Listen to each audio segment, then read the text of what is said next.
বিসমিল্লাহির রহমানির রহিম। সুপ্রিয় শিক্ষার্থীরা, অনলাইন ক্লাসে তোমাদের স্বাগত জানাচ্ছি। আর শিক্ষার্থীরা, আজকে আমরা আলোচনা করব তোমাদের জীববিজ্ঞান দ্বিতীয় পত্রের দ্বিতীয় অধ্যায়ের ঘাসফড়িংয়ের রক্ত সংবহন তন্ত্র নিয়ে। রক্ত সংবহন তন্ত্র বা ব্লাড সার্কুলেটরি সিস্টেম। তো শিক্ষার্থীরা, এই যে রক্ত সংবহন তন্ত্র, এর নাম থেকেই আমরা সংজ্ঞাটা কিছুটা ধারণা নিতে পারি যে সংবহন তন্ত্র অর্থাৎ যে তন্ত্রের মাধ্যমে ঘাসফড়িংয়ের দেহের রক্তটা তার সমস্ত দেহে পরিবাহিত হয় বা প্রবাহিত হয়, সেটাই গিয়ে রক্ত সংবহন তন্ত্র। শুধু ঘাসফড়িংয়ের ক্ষেত্রে নয়, যে কোনো প্রাণীর ক্ষেত্রেই যে তন্ত্রের মাধ্যমে রক্ত সমস্ত দেহে পরিবাহিত হয় বা প্রবাহিত হয়, সেটাই গিয়ে রক্ত সংবহন তন্ত্র অর্থাৎ সার্কুলেটরি সিস্টেম। আর এখানে যেহেতু রক্ত সংবহন তন্ত্র, সেই ক্ষেত্রে গিয়ে ব্লাড সার্কুলেটরি সিস্টেম। তাহলে রক্ত সংবহন তন্ত্র কি, সেই সম্পর্কে আমরা বুঝতে পারলাম। তো আমাদের এই অধ্যায়ে রক্ত সংবহন তন্ত্র দুই ধরনের, সে সম্পর্কে আলোচনা করা হয়েছে। তো শিক্ষার্থীরা, তোমরা দেখো যে রক্ত সংবহন তন্ত্র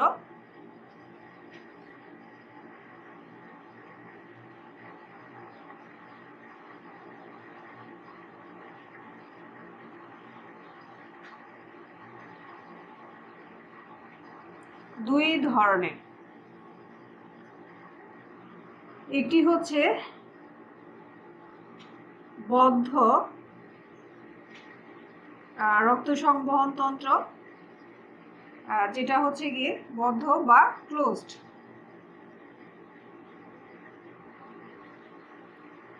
আরেকটি গিয়ে মুক্ত বা ওপেন ব্লাড সার্কুলেটরি সিস্টেম। তো বদ্ধ রক্ত সংবহন তন্ত্র কারা, আর গিয়ে মুক্ত রক্ত সংবহন তন্ত্রে কারা আছে।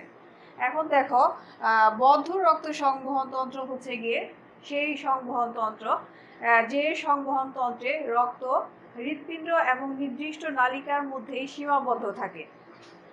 সে দেহগহ্বরে বা উন্মুক্ত দেহগহ্বরে কখনোই উন্মুক্ত হয় না।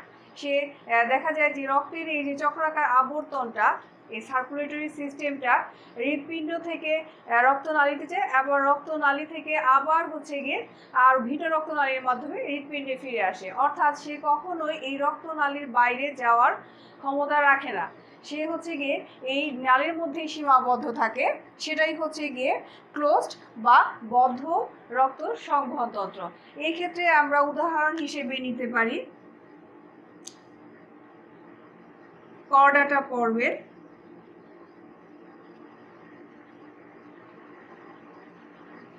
করডাটা পর্বের আছে, আর কিছু আছে অ্যানিলিডা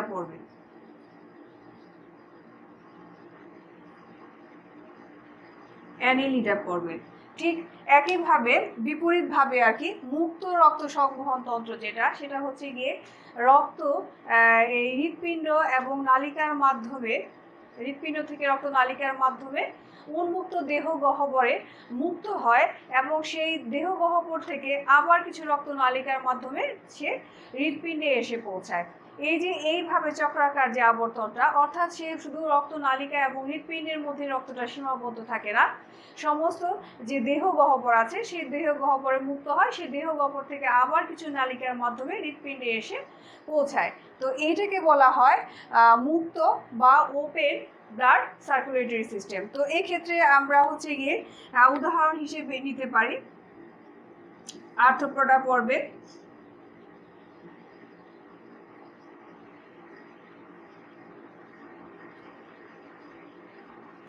আর্থ্রোপোডা, তারপর একাইনোডার্মাটা পর্বের, হেমিকর্ডাটা ইত্যাদি পর্বের প্রাণী গিয়ে এই মুক্ত রক্ত সংবহন তন্ত্রের উদাহরণ।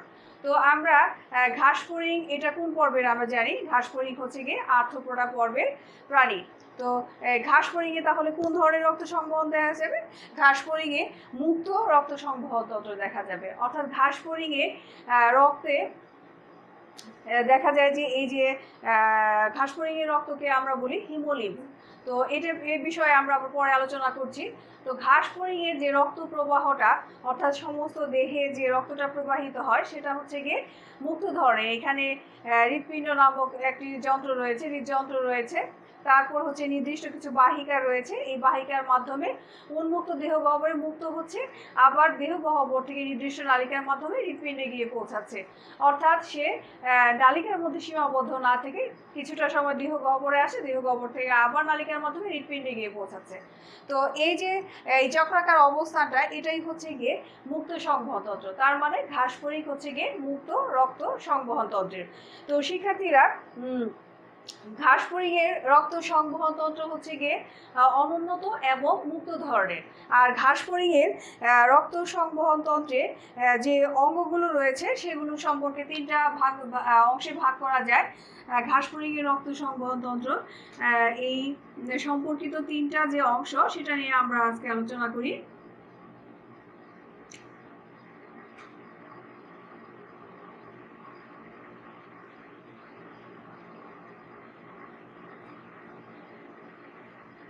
রক্ত সংবহন তন্ত্র, এখানে ঘাসফড়িংয়ের রক্ত সংবহন তন্ত্র আলোচনা করতে গেলে এই তিনটা বিষয় নিয়ে আমাদেরকে জানতে হবে।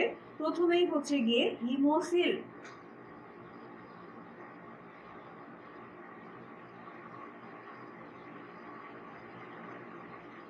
হিমোসিল, এরপর রয়েছে হিমোলিম্ফ।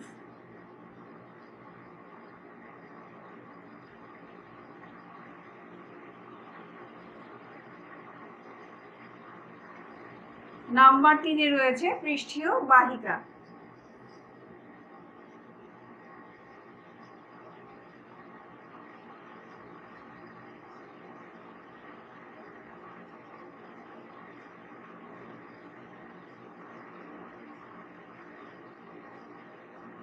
শিক্ষার্থীরা, তাহলে তোমরা খেয়াল করো যে ঘাসফড়িংয়ের রক্ত সংবহন তন্ত্রের সাথে এই তিনটি অংশ জড়িত।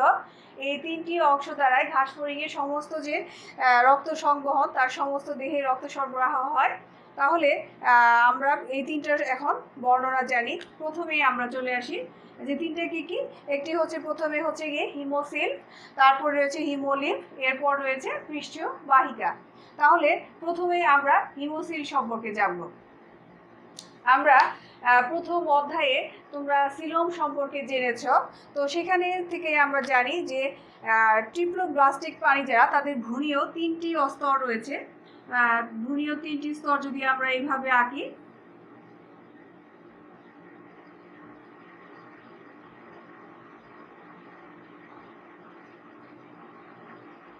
যাই হোক ছবি খুব একটা ভালো হচ্ছে না।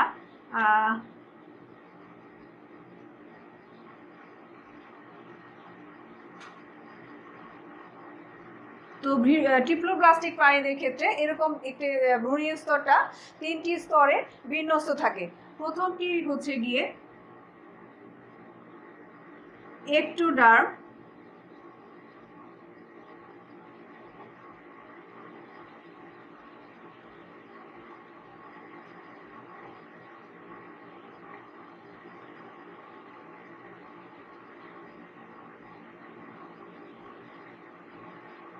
একটোডার্ম, মাঝেরটি হচ্ছে মেসোডার্ম,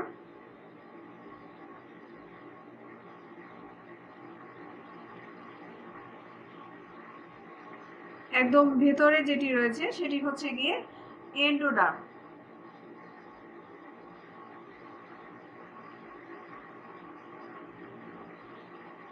তো শিক্ষার্থীরা খেয়াল করো যে ট্রিপ্লোব্লাস্টিক বা ত্রিস্তরী প্রাণীর ভ্রূণ স্তরে 3টি স্তর রয়েছে। একটি হচ্ছে গিয়ে একটোডার্ম, মাঝেরটি মেসোডার্ম, আর রয়েছে এন্ডোডার্ম। তো হিমোসিলটা হচ্ছে গিয়ে এই যে মেসোডার্ম থেকে উদ্ভূত যে সিলোম, ধরে নিলাম এখানে একটি সিলোম বা গহ্বর, যেটা হচ্ছে গিয়ে হিমোসিলটা এই মেসোডার্ম থেকে উৎপন্ন হবে, অর্থাৎ মাঝের যে স্তর রয়েছে সে মাঝের স্তর থেকে এর উৎপত্তি হবে। তো এই যে এই সিলোমটি, এটি হচ্ছে গিয়ে পেরিটোনিয়াম নামক একটি পর্দা দ্বারা আবৃত থাকে। কিন্তু এটি যখন এই পর্দাটি ফেটে গিয়ে এই যে ব্লাস্টোসিলের সাথে এই যে গহ্বরটি একাকার হয়ে নতুন আরেকটি বড় গহ্বরে পরিণত হবে, তখন তাকে বলা হয় হিমোসিল। অর্থাৎ মেসোডার্ম থেকে উদ্বুদ্ধ যে সিলোম, সেই সিলোম হচ্ছে প্রাচীর ফেটে গিয়ে যখন নতুন একটা ব্লাস্টোসিলের সাথে একাকার হয়ে নতুন একটি বড় গহ্বরে পরিণত হবে, তখন তাকে বলা হয় হিমোসিল। ঘাস ফড়িংয়ের হিমোসিল রক্ত দ্বারা পূর্ণ থাকে, এই জন্য রক্ত দ্বারা পরিপূর্ণ থাকে। এমনকি ঘাস ফড়িংয়ের যে হিমোসিল রয়েছে সেটি হচ্ছে গিয়ে দুইটি পর্দা দ্বারা তিনটি প্রকোষ্ঠে ভাগ হয়ে থাকে। দুইটি অনুপ্রস্থ পর্দা দ্বারা তিনটি প্রকোষ্ঠে ভাগ হয়ে থাকে। শিক্ষার্থীরা তোমরা খেয়াল করার চেষ্টা করো, আমরা এটা চিত্রের মাধ্যমে খেয়াল করব যে ঘাস ফড়িংয়ের যে হিমোসিল রয়েছে সেই হিমোসিলটি দুইটি অনুপ্রস্থ পর্দা দ্বারা তিনটি প্রকোষ্ঠ বা সাইনাসে বিভক্ত হয়ে থাকে। তাহলে আমরা দেখি যে কিভাবে হচ্ছে গিয়ে এই চিত্রের মাধ্যমে আমরা দেখি যে কিভাবে এটা হয়ে থাকে, তিনটা প্রকোষ্ঠ বা সাইনাসে বিভক্ত হয়ে থাকে।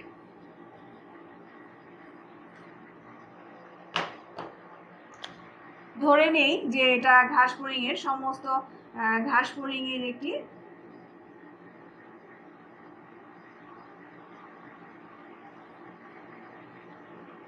হিমোসিল। তো এই ঘাস ফড়িংয়ের হিমোসিলটি আমরা কি বলেছি যে দুইটি অনুপ্রস্থ পর্দা দ্বারা তিনটি প্রকোষ্ঠে ভাগ হয়ে থাকবে। সেটি হচ্ছে গিয়ে একটি হচ্ছে গিয়ে সেটা হচ্ছে গিয়ে ঘাস ফড়িংয়ের যে হৃৎপিণ্ড রয়েছে। শিক্ষার্থীরা আরেকটি বিষয় যে আমাদের যেমন হচ্ছে হৃৎপিণ্ডটা হচ্ছে গিয়ে অঙ্কীয় দিকে অর্থাৎ সামনের দিকে দেহের সম্মুখ দিকে অবস্থান করে, ঘাস ফড়িংয়ের যে হচ্ছে হৃৎপিণ্ড রয়েছে সেটা হচ্ছে ঘাস ফড়িংয়ের পেছনের দিকে অর্থাৎ পৃষ্ঠীয় দিকে অবস্থান করে। তো এই যে অনুপ্রস্থ যে দুইটি পর্দা রয়েছে সেই অনুপ্রস্থ পর্দাটি একটি হচ্ছে গিয়ে হৃৎপিণ্ডের নিচে বরাবর অবস্থান করে, আরেকটি হচ্ছে গিয়ে ঘাস ফড়িংয়ের যে স্নায়ুরজ্জু রয়েছে সেই স্নায়ুরজ্জুর ঠিক উপরে অবস্থান করবে এই দুইটি অনুপ্রস্থ পর্দা। তাহলে আমরা দেখি যে ঘাস ফড়িংয়ের হৃৎপিণ্ড যদি এইখানে অবস্থান করে, তো আমরা হৃৎপিণ্ডের ছবিটি পরে দেখব। তো প্রথমে আমরা অনুপ্রস্থ পর্দাটি দেখি, অনুপ্রস্থ পর্দা দুইটি দেখি। তো ঘাস ফড়িংয়ের অনুপ্রস্থ পর্দা দুইটি ঠিক একটি হচ্ছে গিয়ে হৃৎপিণ্ডের ঠিক নিচেই মাঝ বরাবর হৃৎপিণ্ডের ঠিক নিচেই, এবং আরেকটি হচ্ছে গিয়ে ঘাস ফড়িংয়ের স্নায়ুরজ্জুর ঠিক উপরে অবস্থান করবে। ঠিক এইভাবে অবস্থান করে ঘাস ফড়িংয়ের যে হিমোসিল তাকে তিনটি প্রকোষ্ঠে ভাগ করছে বা সাইনাসে ভাগ করছে। তাহলে এই তিনটি প্রকোষ্ঠ বা সাইনাস তিনটি নাম আমরা তাহলে এখন জানি। প্রথমটি হচ্ছে গিয়ে pericardial sinus.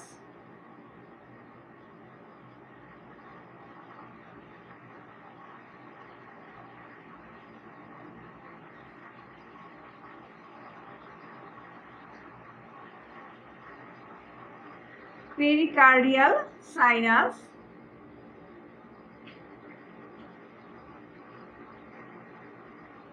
Number 2 perivisceral sinus.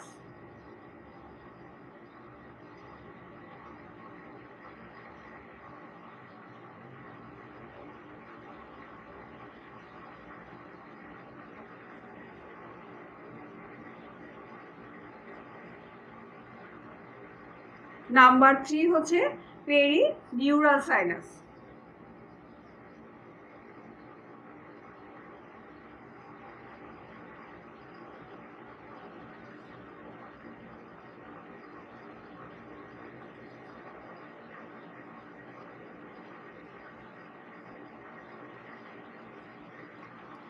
শিক্ষার্থীরা তাহলে তোমরা খেয়াল করো যে দুইটা অনুপ্রস্থ পর্দা দ্বারা ঘাস ফড়িংয়ের এই হিমোসিল তিনটি প্রকোষ্ঠ বা সাইনাসে ভাগ হচ্ছে। সেই প্রকোষ্ঠ তিনটির নাম হচ্ছে, প্রথম হচ্ছে গিয়ে পেরিকার্ডিয়াল সাইনাস অর্থাৎ হৃৎপিণ্ডের ঠিক নিচে যে সাইনাসটা রয়েছে যে অনুপ্রস্থ পর্দাটা রয়েছে সেটাকে বলা হচ্ছে গিয়ে পেরিকার্ডিয়াল সাইনাস। অর্থাৎ এটি এই যে এই গহ্বরটা অর্থাৎ এই সাইনাসটা হচ্ছে গিয়ে হৃৎপিণ্ডকে ঘিরে অবস্থান করে, এই জন্য এর নাম হচ্ছে গিয়ে কার্ডিয়াল। আমরা জানি কার্ডিয়াক মানে হচ্ছে গিয়ে হৃদযন্ত্র, তো সেক্ষেত্রে কার্ডিয়াল পেরিকার্ডিয়াল তার মানে হৃদযন্ত্রকে ঘিরে যে সাইনাস বা প্রকোষ্ঠটি সেটা হচ্ছে গিয়ে পেরিকার্ডিয়াল সাইনাস। তো শিক্ষার্থীরা এরপর আমরা দেখি যে পেরিভিসেরাল সাইনাস, যেখানে হচ্ছে ঘাসফড়িংয়ের পৌষ্টিকতন্ত্র, রেচন জনতন্ত্র এগুলোর অবস্থান করে। পেরিভিসেরাল, ভিসেরাল অর্থ হচ্ছে গিয়ে যে তন্ত্রগুলো নরম আসলে সেগুলোকে বোঝায়, অর্থাৎ এখানে পৌষ্টিকতন্ত্রটা। তো পেরিভিসেরাল তার মানে হচ্ছে গিয়ে এই যে তন্ত্রগুলোকে যে হচ্ছে গিয়ে ঘিরে রাখে, ঘিরে যে সাইনাস বা প্রকোষ্ঠটা অবস্থান করে সেটা হচ্ছে পেরিভিসেরাল সাইনাস। এখানে ঘাসফড়িংয়ের হৃদযন্ত্র অবস্থান করে। এরপরে রয়েছে পেরিনিউরাল সাইনাস, যেটা হচ্ছে গিয়ে যে পর্দাটি হচ্ছে গিয়ে ঠিক এই যে এখানে একটি প্রকোষ্ঠ তৈরি করেছে, এটা হচ্ছে গিয়ে ঘাসফড়িংয়ের পেরিনিউরাল অর্থাৎ স্নায়ুরজ্জুকে ঘিরে যে প্রকোষ্ঠটা রয়েছে সেটাই হচ্ছে গিয়ে পেরিনিউরাল সাইনাস। তাহলে শিক্ষার্থীরা আমরা ঘাসফড়িংয়ের যে রক্ত সংবহন তন্ত্রের প্রথম যে অংশটা সেটা হচ্ছে গিয়ে সেটা সম্পর্কে জানলাম, সেটা হচ্ছে গিয়ে হিমোসিল। এই যে প্রকোষ্ঠগুলো রয়েছে এই প্রকোষ্ঠে আমরা যে পর্দাগুলো দেখতে পাচ্ছি, এই উন্মুক্ত গহ্বরে যে ঘাসফড়িংয়ের এই গহ্বরে যে রক্তটা উন্মুক্ত হয়, এখানে এই যে পৃষ্ঠীয় অনুপ্রস্থ যে পর্দা দুটি রয়েছে এগুলো আবার ছিদ্রযুক্ত, যার ফলে রক্ত এখান থেকে এখানেও যেতে পারে আবার এদিকেও আসতে পারে। ঠিক একইভাবে এই পর্দাটিও ছিদ্রযুক্ত, যার ফলে রক্ত এদিকেও যেতে পারে আবার এদিকেও যেতে পারে।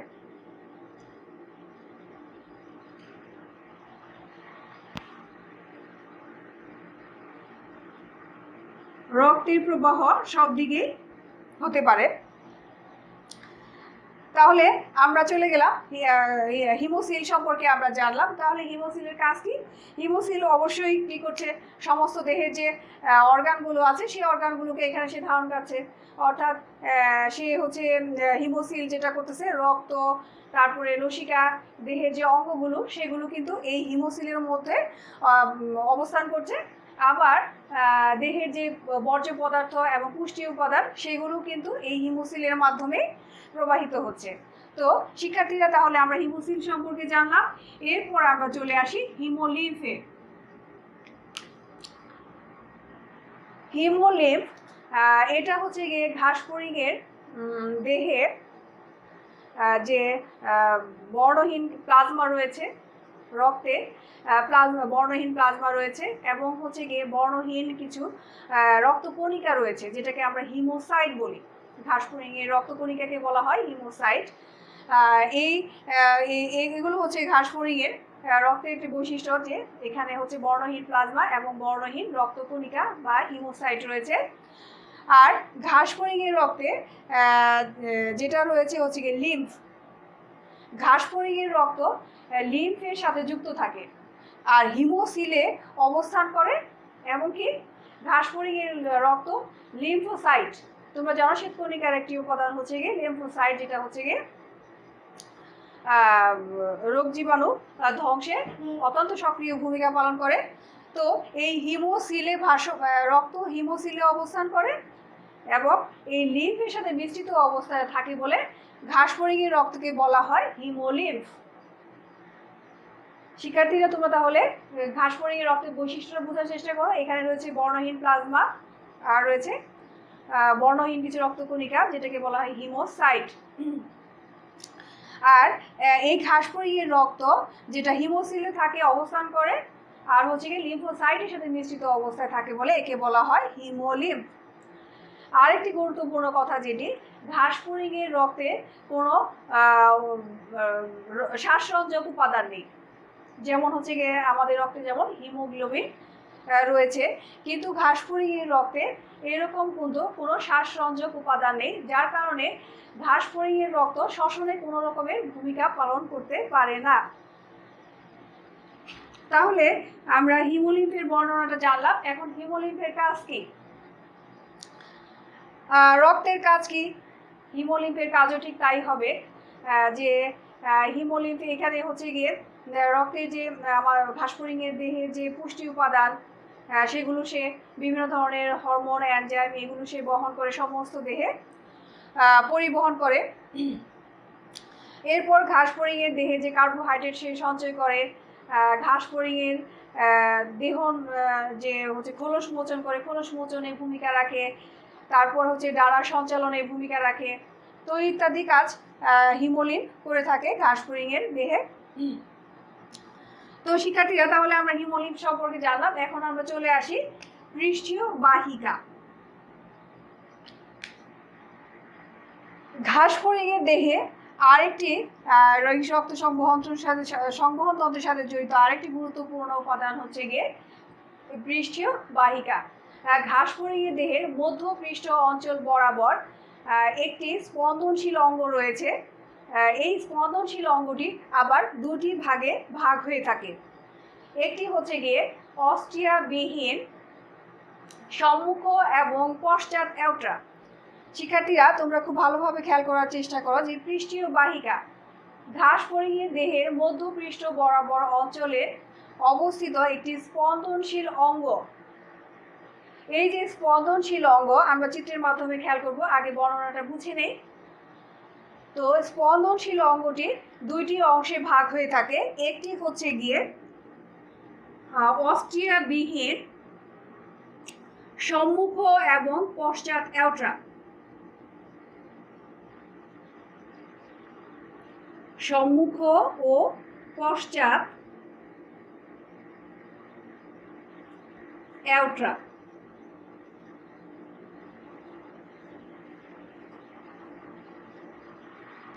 আরেকটি রয়েছে যেটা অস্ট্রিয়া যুক্ত হৃৎপিণ্ড।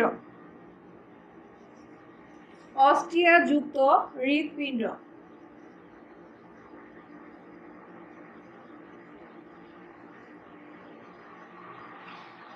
এই যে পৃষ্ঠীয় বাহিকা, এই পৃষ্ঠীয় বাহিকার দুটি অংশ রয়েছে। একটি হচ্ছে গিয়ে সম্মুখ এবং পশ্চাৎ এউট্রা, এবং আরেকটি রয়েছে ওইটা হচ্ছে গিয়ে প্রথমটি হচ্ছে গিয়ে অস্ট্রিয়াবিহীন অর্থাৎ ছিদ্রবিহীন, আরেকটি রয়েছে হচ্ছে ছিদ্রযুক্ত বা অস্ট্রিয়াযুক্ত হৃৎপিণ্ড। এখন তাহলে আমরা দেখব যে ঘাসফড়িংয়ের দেহে এই পৃষ্ঠীয় বাহিকাটা কিভাবে অবস্থান করে। তো এখানে পৃষ্ঠীয় বাহিকা দেখানোর জন্য আমি উপরের চিত্রটিকে আরেকটু প্রসারিত করছি যাতে সুবিধা হয় আর কি ছবিটা বোঝার জন্য।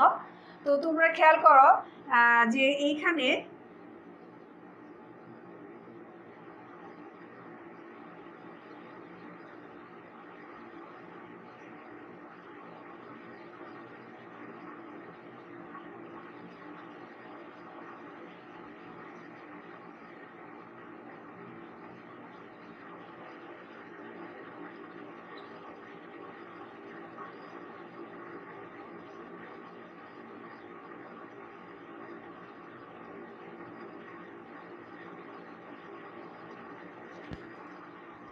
তো শিক্ষার্থীরা খেয়াল করো যে আমি এখানে একটা ছবি এঁকেছি, যদিও ছবিটা ভালো হয়নি কিন্তু বোঝা গেলে যথেষ্ট।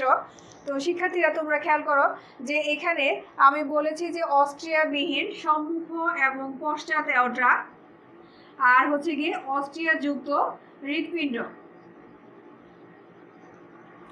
তো এইখানে এই যে ছিদ্রবিহীন যেটা অংশটা রয়েছে, এই দুইটা অংশ রয়েছে। একটি হচ্ছে গিয়ে সামনের যে অংশটা সেটা হচ্ছে গিয়ে সম্মুখ এউট্রা।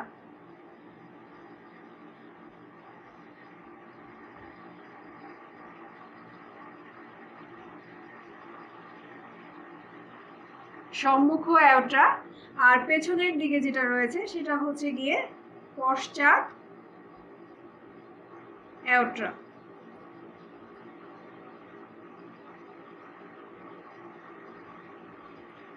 এই যে মাঝে তোমরা দেখো যে 7টি প্রকোষ্ঠ বিশিষ্ট ফান এলাকার যে অংশটা রয়েছে সেটাই হচ্ছে গিয়ে ঘাসফড়িংয়ের হৃৎপিণ্ড।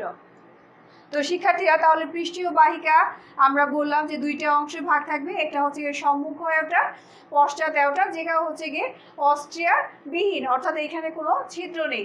আর মাঝে যে তোমরা দেখতে পাচ্ছ যে ফানেল আকার যে অংশটা রয়েছে, 7টি প্রকোষ্ঠ বিশিষ্ট ফানেল আকার, এমনকি এই প্রতিটা ফানেলের প্রতি পাশে একটি করে মোট 1 জোড়া ছিদ্র রয়েছে। ঠিক আছে, এটাই হচ্ছে গিয়ে ঘাস ফড়িং এর হৃৎপিণ্ড।